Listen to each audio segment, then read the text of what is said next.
কেউ কেউ বলেছে পাকিস্তান এখন পর্যন্ত তাদের বিশ্বকাপ প্রস্তুতি শুরুই করেন নাই। খুবই লেজির একটা পয়েন্ট। বিশ্বকাপ প্রস্তুতি শুরু করেনি এবং বিশ্বকাপ প্রস্তুতি শুরু করার ক্ষেত্রে পাকিস্তান ক্রিকেট বোর্ড এখন পর্যন্ত ডিসাইডেড না।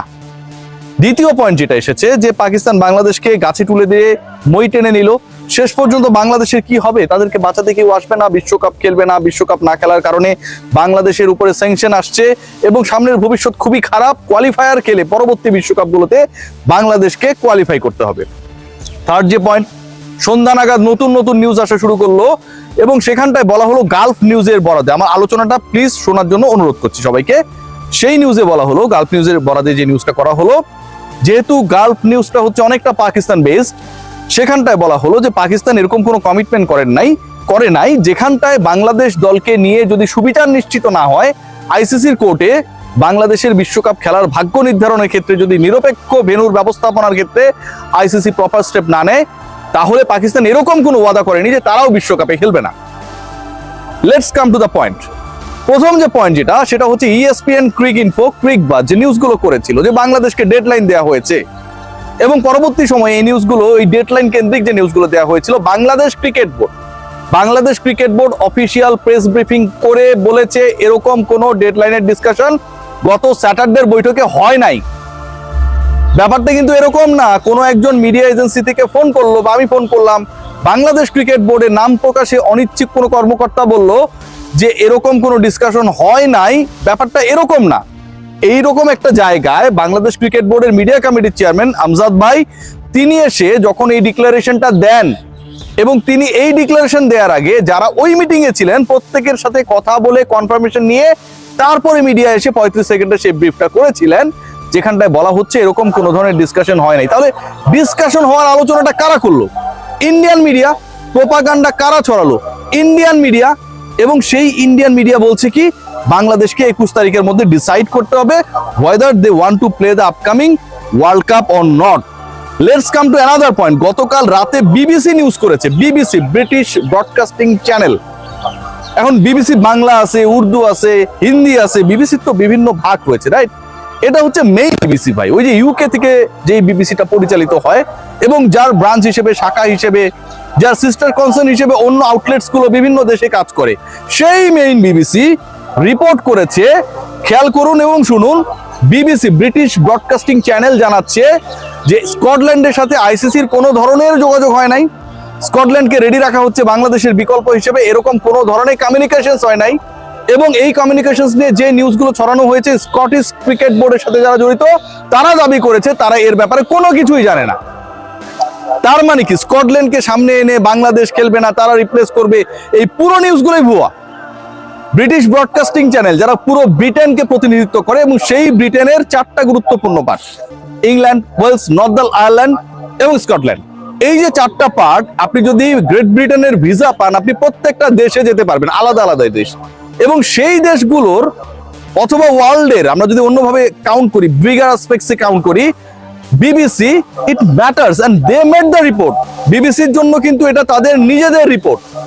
স্কটল্যান্ডের খেলা না খেলার ডিসিশনের ব্যাপারে যখন বিবিসি নিউজ করবে, BBC British broadcasting channel direct representative of Scotland, সেখানটায় তারা বলছে এরকম কোনো ডিসকাশন হয় নাই। স্কটিশ কর্মকর্তারা এরকম কোনো কিছু জানে না, তারা এটাও জানে না এরকম কোনো অফার তাদেরকে করা হয়নি যে বাংলাদেশ না খেললে তোমরা এসে আপকামিং ওয়ার্ল্ড কাপে বাংলাদেশের জায়গায় রিপ্লেস করবা। ভুয়া নিউজগুলো কারা ছড়াচ্ছে? Indian outlets. গালফের যে নিউজটা এসেছে, যে নিউজ নিয়ে এত আলোচনা হলো, সেই রিপোর্টটা কে করেছে? ইএসপিএন ক্রিক ইনফো টোটালি অথবা ক্রিকবাজ টোটালি দে আর ইন্ডিয়া বেসড। রিপোর্ট যেটা হচ্ছে সেটা তারা বিসিসিআইর যে এজেন্ডা সেটাকে অনেকটা রিফ্লেক্ট করার চেষ্টা করছে। গালফের যে নিউজটা হয়েছে সেই নিউজটা কে করেছে? সেই নিউজটা করেছে হচ্ছে জয় রায়। আমি রিসার্চ করে আপনাদের সাথে কথাগুলো বলছি। গালফ নিউজে যে নিউজটা হয়েছে সেই নিউজের অথর যিনি, তিনি হচ্ছেন জয় রায়। তার মানে he is also a part of India এবং সেভাবেই সেই কাজটা করার তিনি চেষ্টা করেছেন, জয় রায়। আবার এএফপির খবরে বলা হচ্ছে এরকম কোনো ধরনের ডিসকাশন হয় নাই বাংলাদেশের সাথে পাকিস্তানে যে তারা খেলবে না। অপরদিকে এএফপিতে এটাও বলা হচ্ছে, খুব ইন্টারেস্টিং কিন্তু এই পয়েন্টটা মাথায় নিয়ে রাখুন, সেটা হচ্ছে এই যে ম্যাচেসটা হবে বা হবে না, বাংলাদেশকে ওয়ার্ল্ড কাপে খেলার জন্য ডেডলাইন দিয়ে দেওয়া হয়েছে 21 তারিখ পর্যন্ত। জানুয়ারির 21 তারিখ সন্ধ্যা 7টার মধ্যে বাংলাদেশকে জানাতে হবে। এএফপি এটা কোন এএফপি জানেন আপনারা? একটু গিয়ে নিউজটা দেখেন। এএফপি নয়া দিল্লি, এএফপি দিল্লি, দিল্লি বেস যেই এএফপি, এএফপি নয়া দিল্লি, যেই দিল্লি ইন্ডিয়ার রাজধানী এবং যেই এএফপি আলটিমেটলি ইন্ডিয়াকে কাভার করে, সেই এএফপি নিউজে বলা হচ্ছে, কি বলা হচ্ছে, যে বাংলাদেশকে 21 জানুয়ারি 7 PM local time of Dhaka জানিয়ে দিতে হবে whether they want to play their World Cup in the soil of India or not, otherwise they will be replaced by Scotland. AFP নয়া দিল্লি জানাচ্ছে, গার্ভ নিউজে নিউজ করেছেন জয় রায় এবং বিবিসি ব্রিটিশ ব্রডকাস্টিং চ্যানেল জানাচ্ছে এরকম কোনো ব্যাপার, কোনো ডিসকাশন হয় নাই। কার সাথে হয় নাই?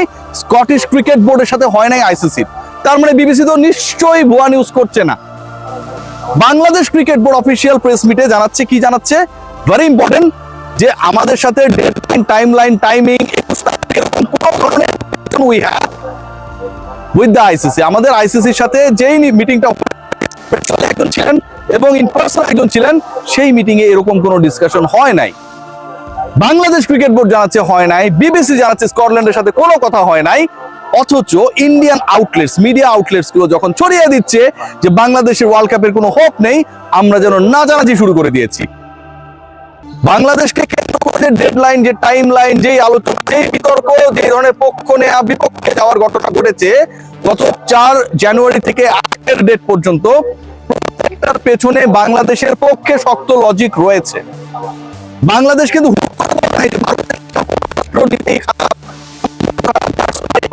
I am not interested to play my World Cup matches in India. Rather, বাংলাদেশের একজন সিকিউরিটি ইস্যু আপনি বাদ দিয়ে দিলেন আপকামিং একটা লোকাল টুর্নামেন্ট থেকে, এবং এই ডিসিশনটা যখন ভারতীয় কেন্দ্রীয় সরকার নিল, সেই সরকারের এগেইনস্টে, সেই সরকারের ডিসিশনের রিফ্লেক্টে বাংলাদেশ সরকারও যে এখানটায় তার প্রতিক্রিয়া জানাবে, এটা খুবই স্বাভাবিক। এবং সেই প্রতিক্রিয়ায় একজন ক্রিকেটারকে যখন সিকিউরিটি দিতে অপারগ হয় কোনো একটা দেশ, সেই প্রতিক্রিয়ায় আপনি আপনার 15 জন ক্রিকেটারকে ওয়ার্ল্ড কাপ বলেই পাঠিয়ে দেবেন, মেনে নেবেন যে ওয়ার্ল্ড কাপ খেলতেই হবে, মেনে নেবেন যে আমার এই 15 জন ক্রিকেটারকে ভারত এবার তাহলে সিকিউরিটি দিতে পারবে। এটার কোনো ধরনের লজিক নেই, কারণ নেই। বাংলাদেশ সরকারের সেই স্ট্যান্সের পক্ষে এখনো পাকিস্তান রয়েছে। পাকিস্তান ক্রিকেট বোর্ডের পক্ষ থেকে এখন পর্যন্ত কোথাও এই নিউজ দেওয়া হয় নাই যে বাংলাদেশের পক্ষে আমরা সাপোর্ট করে ওয়ার্ল্ড কাপ খেলবো না। এই খবরটা যে বিভিন্ন জায়গায় ছড়িয়েছে, এটা ভুয়া। পিসিবি কিন্তু এই কথাও বলে নাই, পিসিবি কিন্তু এই স্টেটমেন্টও দেয় নাই টিল নাও, যে বাংলাদেশের পক্ষ নিয়ে আমরা কি করব কি করব না, এই স্টেটমেন্টও পিসিবির পক্ষ থেকে আমরা পাই নাই। সো আমার কাছে যেটা মনে হয়, Indian outlets they are creating some pressure over the country and the people of this country, যারা আসলে ক্রিকেটটাকে ফলো করে এবং যারা বাংলাদেশের স্ট্যান্সটাকে সাপোর্ট করে, যেন বাংলাদেশ ইন্ডিয়ায় গিয়ে খেলতে বাধ্য হয়, এরকম একটা সিচুয়েশন ক্রিয়েট হয় অ্যাক্রস বাংলাদেশ। সবাই ভালো থাকবেন, টেক গ্রেট কেয়ার।